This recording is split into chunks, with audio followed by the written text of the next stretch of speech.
Michael Jackson একটা গান গাইলে ইংলিশে গান গাইতো, কোটি ডলার হাদিয়া পাইতো। ওই মাইকেল জ্যাকসন কণ্ঠশিল্পী আমেরিকার, একটা গান গাইয়া গাইয়া জনসমুদ্র যখন পরিণত হয়ে গেল, মাইকেল জ্যাকসন চিন্তা ভাবনা করে দেখলো আমার টাকা পয়সা আর ভক্তবৃন্দের অভাব নাই, আমার নাকি একবার মরা লাগবে, তবে আমি আমার ইচ্ছা মতো মরতে চাই। বলে কেমন মরবি? মাইকেল কয় আমি 150 বছর পর্যন্ত জমিনে জিন্দা থাকবো, এর আগে আমি মরতে চাই না।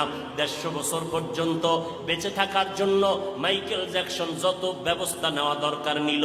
20 জনের উপরে ডাক্তার তারে অল টাইম পাহারা দেয়, একটা খানা শতবার চেক করে খায়। মাইকেল জ্যাকসনের চেহারাটা বাধাই করে নিল যেন যৌবন ছুটে না যায়, খালি হাতে কারো সাথে সাক্ষাৎ দেয় না, জীবাণু যেন ঢুইকে আমার মৃত্যুর মুখে ফালাইয়া না দেয়।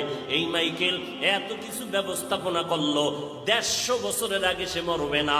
আল্লাহ কয় আমার সিদ্ধান্ত কেউ রদ করার ক্ষমতা নাই, আমি আল্লাহ সিদ্ধান্ত করে নিলাম।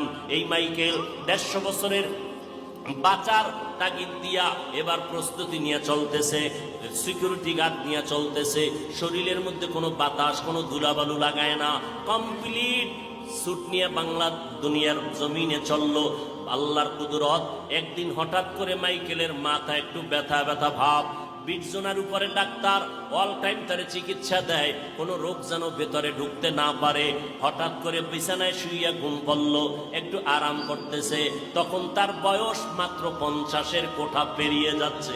এমন সময় ডাক্তারেরা চতুর্পার্শ্বে পাহারা দেয়, মাইকেল 50-এর কোঠার পরে পেরিয়ে বিছানায় যখন ঘুমাইয়া গেল, হঠাৎ করে ডাক্তারেরা দীর্ঘ টাইমের পরে মাইকেলকে যখন সজাগ করতে চায়, শরীরটার মধ্যে টাচ করে দেখে মাইকেলের পুরো শরীর বরফের মতো ঠান্ডা, কাঠের মতো শক্ত হয়ে গেল।